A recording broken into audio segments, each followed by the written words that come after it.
my job here is to talk about community impacts. And community impacts are health impacts too. And in a large part, this comes through the issue of stress. We're going to talk a little bit about the kind of stress that some individuals are experiencing from Marcellus Shale drilling. But we're also going to talk a little bit about the changes that occur in communities, physical changes and social environmental changes. And, you know, one thing that public health people are coming to understand more and more is how much your community impacts your health. Some ways are very obvious. You know, if it's a safe community, there aren't as many murders. If there are a lot of murders, that's not great for health, right? But if you're even things like the level of trust between neighbors and your familiarity with your surroundings and whether or not changes in population are happening at an even pace, those all impact how you feel in your community, and how you feel in your community, just along with those individual stresses, end up being associated with things like heart disease and diabetes and obesity and mental health issues and others. So that's the sort of health connection there. Next slide. So I want to start off first because sometimes we spend a lot of time on the challenges that Marcellus Shale is posing, and so I do want to acknowledge that there are some positives here that folks are really benefiting from. And I should also say that the information about what's going on is so fast moving. Just in the last few days, we've gotten information from a conference that Bernie attended, and I watched by webinar, that contribute. So first of all, one of the benefits is that residents who own their mineral rights are benefiting financially. And a number we just heard at this conference, that a resident might earn between $1 and $2 million per well drilled. So, you know, that's not small change, and not small change for people in a lot of the rural communities impacted. The local communities in some areas are experiencing a level of support, voluntary support from the companies that are drilling that they haven't seen in a very long time. And people will report on, you know, the 4-H scholarships and school career fairs, athletic programs, libraries, hospitals, you name it. The companies, you know, say they're committed to these communities and are putting money into them. Next slide, please. And there's no denying that there are jobs created. There's lots of controversy around what kind of jobs and who's getting the jobs, but we do know that there are jobs created. And these numbers come from the State Department of Labor and Industry. And basically what they do is they look at what they call the core industry jobs and then ancillary jobs. So core industry jobs are drilling and construction of well pads and that sort of thing. And those sorts of industries, this is between the second quarter of 2008 and the second quarter of 2011. They were up 131%, those sorts of jobs. That's significant. Ancillary industries are, you know, the people that make the pipes that are being used in environmental services and trucking. Those sorts of jobs were actually down, but less than 1%. And you think, well, how could they go down? Well, those are industries that service not just Marcellus Shale, but all sorts of industries. And if you think of that time period, that's like prime recession time. So the fact that they only decreased less than 1%, that means Marcellus Shale probably had a good impact on them. And that compares to all industry decline over that period of time is more than 2%. So clearly there are jobs. And in terms of wages, those across all industries in the state, the average wage was about $46,500. The core industries in Marcellus Shale, almost $77,000. So those are good paying jobs. And the ancillary industries, $63,000. So these are good jobs. Now, one of the issues that a lot of people raise is yeah, those are great jobs, but who's getting them? We hear a lot about people coming in from out of state, and a lot of those jobs are probably going to those people. That's something they're not tracking right now at the state level. But what we do know is that there are potential for people in our state to be trained for these jobs. So the drilling of a single well requires roughly 400 people in 150 different occupations. Okay, so no one's there very long, right? But a lot of people are working, and 47% of those jobs don't require higher education. You can do them with a high school diploma. You may need some additional training, but not a 4-year degree. So general laborers, heavy equipment operators, and truck drivers, especially truck drivers. So that suggests there's potential for good jobs for people, and good jobs are good wages, and good wages are associated with good health, right? Next slide, please.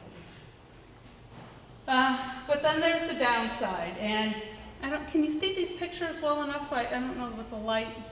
Can the people in the back see the pictures? I hope so. Here's a house right here, and there's a drilling rig, okay? So, you know, that's better, thank you. So the drilling rigs can be within 500 feet of a house now, okay? And that's actually farther than it used to be. Act 13 has increased that distance. Okay, next slide, please. And then there's all the commotion. I mentioned noise here, but a lot of change that comes from the trucks that come in. The sort of rule of thumb is that it takes about 1,000 truck trips to a well pad to drill a well pad. And that's because they're bringing in these 5 million gallons of water and chemicals and the equipment and rigs. So the sand is what they use to break open the shale. So think about this, 1,000 truck trips into a community just to drill one well. And so next slide, please. So this is a slide I made a week ago, and it says that the health effects due to noise, just the noise, not even the traffic or the dust or potential accidents, but just the noise, that hasn't really been studied, but we know that there's loud, continuous noise with the drilling, short-term loud noises from the flaring, because before they start pumping, they flare the wells.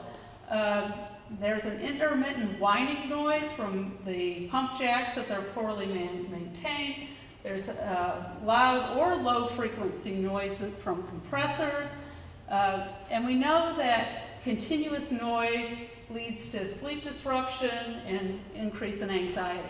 Well, again, at this conference on Monday, there was a report that in fact there has been some measurement, I believe in Colorado, of the noise level of drilling.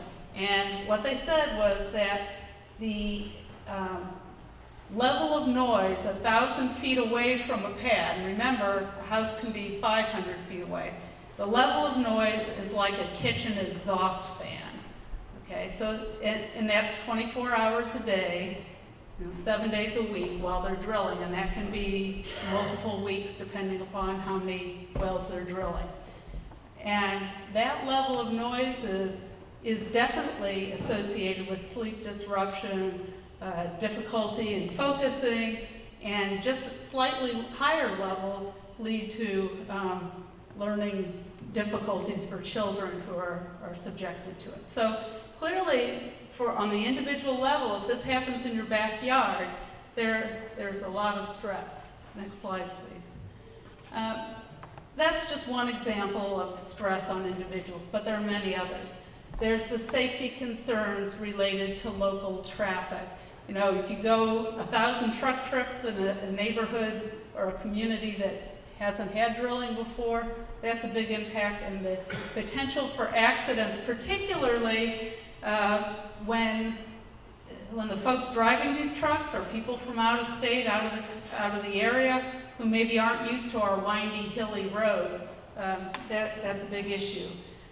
People who invest their entire income and livelihood in their property, and if in fact there are issues with the well water that Bernie was referring to, people are looking at a loss in property value, and that's a big stress when it's your nest egg, it's your home. Potential loss of farm income. There are people who are reporting, especially in areas where there are ponds with this flow back, the mixtures that come out is put into a pond, and their animals, their cows and other farm animals get into that water. People have reported, animals dying, stillborn calves, that sort of thing, and that's a potential loss of income. And then, because some people are benefiting and some people aren't, the sort of dynamics of communities are changing, and individuals who used to get along are on different sides of this issue, and people are very, have very strong feelings about it. And especially for low-income people, a lot of people coming in from outside the community, that puts a lot of stress on housing. And there are increased reports of individuals who maybe for a long time had the same rental housing, well, those landlords ending, not renewing leases so that they can rent out those same properties for 3, 4, 5 times the amount of money to the temporary workforces passing through. Next slide, please. Okay, this is an example of what happens in the community, and I know the print's a little small, so I'll read you the headline. And this is from the Wheeling Intelligencer and News Service, Wheeling, West Virginia, my old hometown. And the headline reads, "Sheriff, subcontractors are disrespectful to residents. Rockefeller hears of problems during a hearing in Fairmont." So this issue of what was happening in the communities got to be big enough that there was a Senate hearing in West Virginia. And basically this county sheriff says, he's quick to say that the large companies are pretty good actors, but especially some of the oil field services subcontractors are presenting some real problems. And what he says is that the distrust and animosity still remains between subcontractors and citizens. So he compares the natural gas rush to an invasion. The drivers are not from here, so they do not care what happens as a result of their reckless operation. And then he goes on to say that the companies would rather pay the fines than change. And so again, this is a disruption to the community that even people who don't have the question of whether or not to lease their mineral rights or what's happening right there, it's going to affect them no matter what, because it's a change in the population and it's a change in how things happen day to day. Next slide, please. And then there are other sources, particularly in some of the northeastern counties that have a lot of drilling.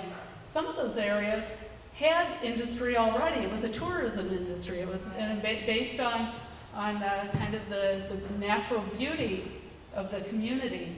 But again, you have thousands of trucks passing through and other impacts on the land, the water, the air, and those industries are suffering. The other impact is on the hotels. It's hard to get a hotel in those communities because there are so many temporary drillers in town. There's an increase in use of government services ranging from police and EMS and social service providers. Again, because some people are going to be hit harder than others, social service agencies are finding they're dealing with many more people. I went to eastern Pennsylvania a week or so ago for a presentation, and I kept seeing these signs advertising for encouraging people to join their local voluntary EMS service. And I guess I didn't really think much of it, but when I got to my destination, somebody told me that EMS services, the voluntary services in a lot of rural communities, are actually having a hard time keeping people on their forces because there are so many accidents. They're getting so many calls that they just feel like they can't keep up with it. And one guy even said, yeah, his neighbor said that he can't afford to do it anymore because he can't afford the gas to go out to all these trips to respond to the accidents. So clearly, there are some impacts that are unexpected. Increased road maintenance, you're talking about 1,000 truck trips on maybe roads that weren't top quality to start with in some rural communities, and so that's an issue. Housing issues, I mentioned individuals being moved out of their houses. I don't know that this has come to Southwest Pennsylvania so much as the Northeast, but the man camps, yeah. Yes. Okay, so they're out of hotel rooms. There's not enough rental housing, so companies will set up sort of camps where men, typically they're mostly men who work in this industry, can sort of camp while they're doing these jobs. And again, being put in communities that haven't experienced that before. And homelessness. Greene County is going to get its first homeless shelter because the bottom is kind of falling out of people who are at the low end of the housing services and aren't able to have those services anymore, just don't have any place to go. And then there are all sorts of new divisions between newcomers and old-timers and people who have those leases who are doing well financially and people who have not. Next slide, please. So, I guess this is where I'm going to end, and it relates to what Peggy mentioned was my concern here. I spent more than a dozen years living and working in West Virginia, and one thing we know there is that some of these communities that were longtime coal communities that are now mined out are what we call communities with high level of communities socioeconomic deprivation. In other words, there was a boom in activity around the extraction of coal, but the coal is gone, and now the communities are left, not many jobs left, not much industry, and there are a lot of issues in those communities, and those communities seem to have high rates of diabetes, obesity, asthma, heart disease, and other health problems, and also destructive health behavior. And the researchers that kind of looked into that comparison of what was going on in these coal communities and thinking about what can happen in natural gas, we forget in this period where natural gas is being pumped like crazy and more discovered all the time, it's a finite resource. It is not a renewable resource. And just like coal, there will be a boom, but ultimately there's a bust. And what do they conclude? They conclude that the degradation, deprivation, and unhealthy individuals are possible long-lasting legacies in communities with extensive shale gas drilling. And that's a concern to us all. So thank you for your attention, and I think we're up to questions. There are different health risks with being in the proximity of a drilling site, with just being in the ambient environment in zones of where the operations are going on. Well, look, if I'm worried about water pollution, I'm particularly worried about being near the site. If I'm worried about air pollution, something like ozone, that's basically an area-wide thing, and the precursors getting out might cause ozone exceedances 100 miles downwind. I mean, everybody in New Jersey blames Pennsylvania for their ozone exceedances, and you may have noticed that we, Rogers here, our former head of the air office at Allegheny County Health Department, we tend to blame Ohio, right, for our air problems. This is just a game that's played, but the point of the fact is that for the air issues, we worry about it many miles downwind. For the water issues, it tends to be closer. For noise, obviously, the closer you are, the worse it's going to be. Say that again? What about hazardous air? Those are acutely more dangerous at Yeah, well, some of the hazardous air pollutants are also ozone precursors, so we worry about benzene and toluene and xylene. These are hazards. We need to measure them.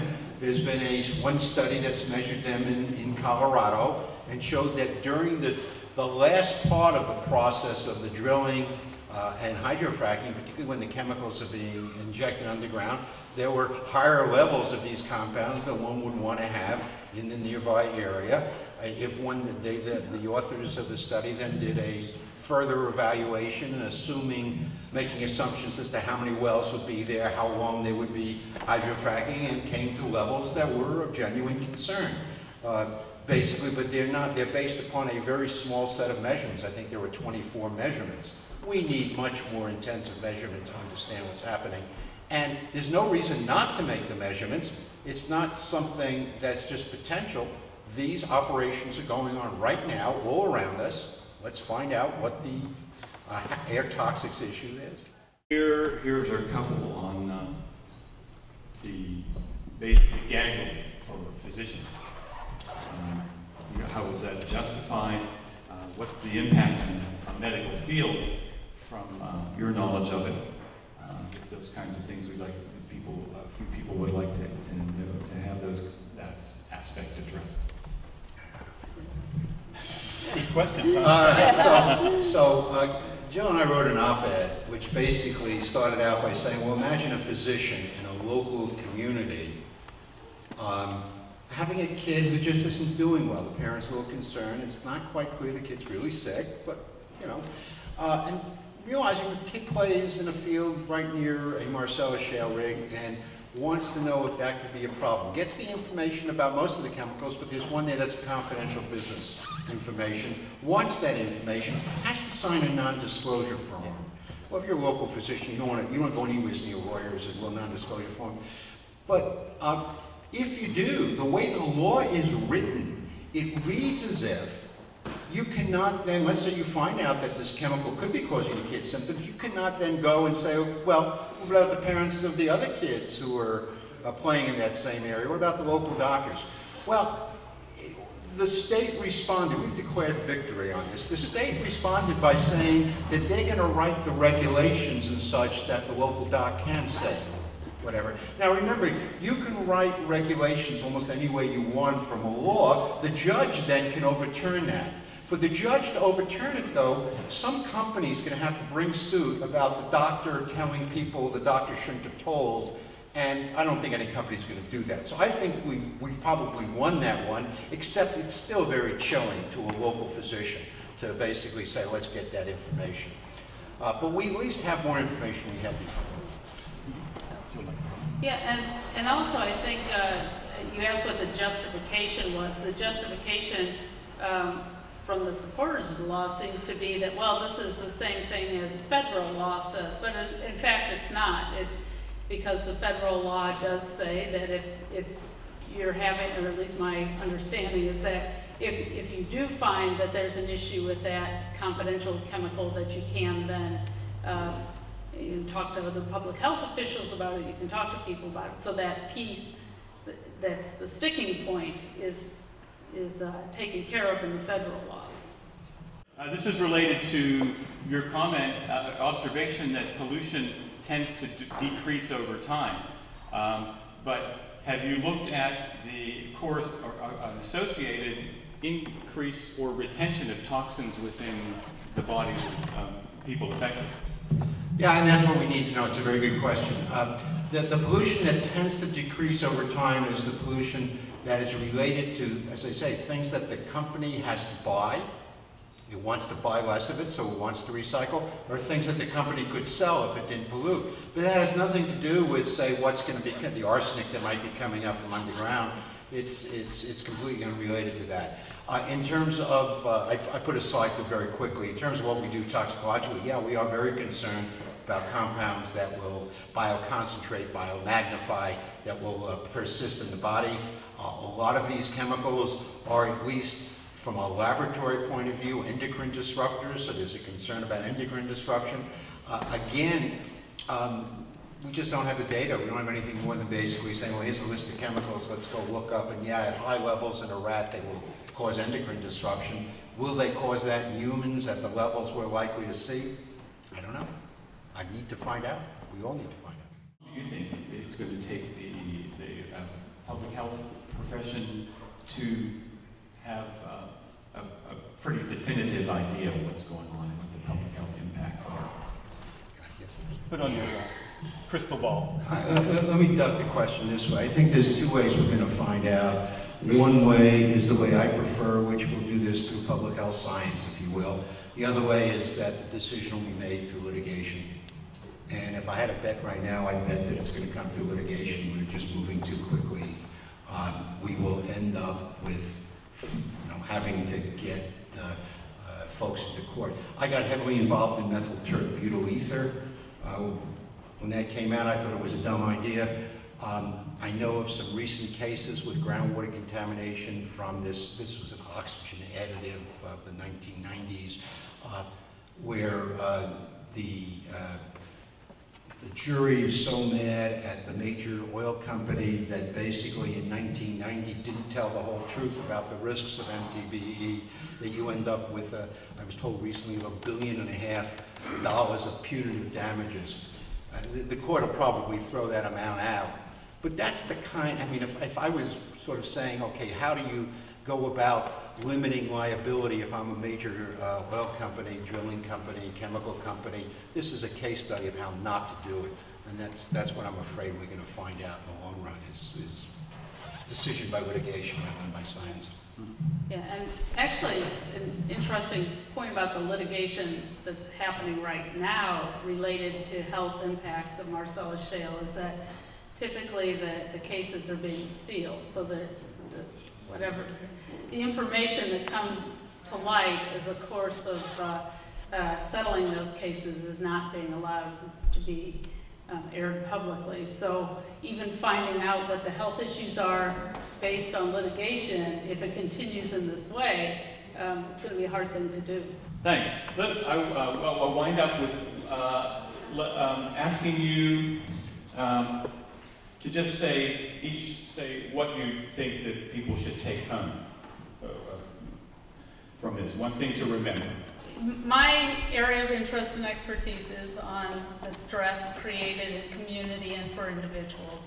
So I guess if there's one thing I want people to go home with is to think about, the people in communities who are impacted, who don't really have a stake in the jobs or the royalties, but the people who are living in communities and having their lives turned upside down. There will always be change in our communities, but I would argue the pace at which the change is happening and the sort of lack of focus on how the sort of negative externalities of the process are playing out on people who are not gaining from it is something that we need to look at. And I would just reinforce what you're doing. The positive outcome is going to depend upon your action on making sure that, in fact, the laws get obeyed and the laws are strong enough so that we do get the maximum benefit with the minimum risk from this activity.